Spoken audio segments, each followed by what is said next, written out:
So, ladies and gentlemen, you often say if your name is Mud, you're either in trouble or you're not well liked.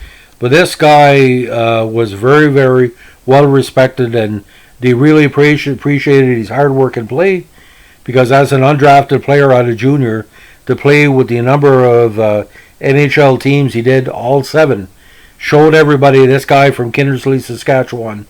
His name was Mud, but he wasn't in the mud. He was basically the player that a lot of teams depended on for his good defensive style and his dedication to hockey. So we're going to talk about the legend of Greg Paslawski, or Paslawski. We can pronounce it different ways. Now, Gregory Stephen Bud Paslawski is a Canadian former right winger who played 11 seasons in the NHL, including for the Habs, St. Louis, Winnipeg, Buffalo, Quebec, the Flyers, and the Flames. Now, born in, like I said, Kindersley, Saskatchewan, he played junior hockey for the Prince Albert Raiders. Not the easiest team to make. At the time, Saskatchewan Junior Hockey League had some of the best prospects in Canada. Played 2 seasons. Second year with Prince Albert was tremendous. 115 points in 59 games.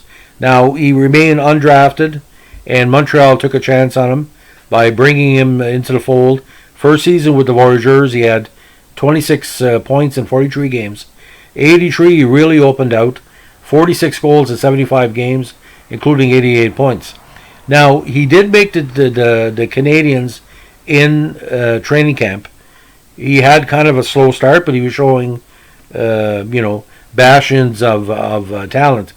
I don't think they were playing him to trade him, but he ended up probably one of the worst one-sided trades in Montreal Canadiens history.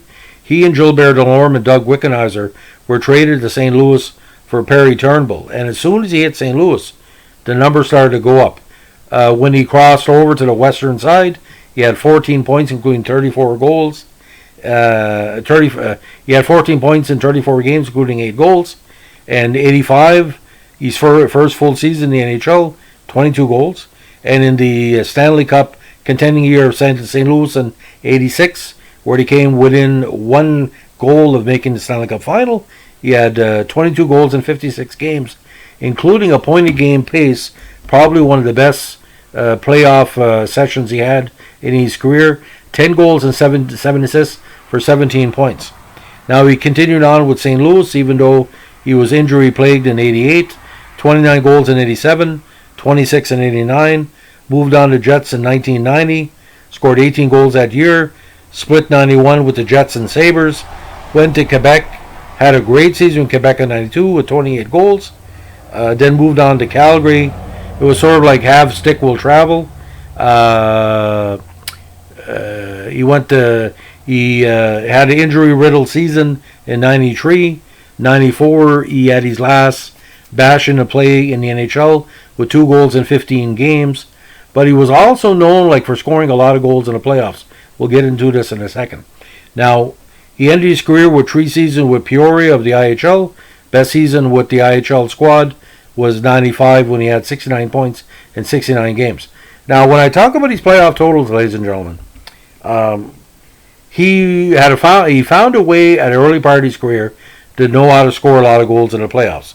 Now, in 60 playoff games, he had 19 goals, which is pretty impressive.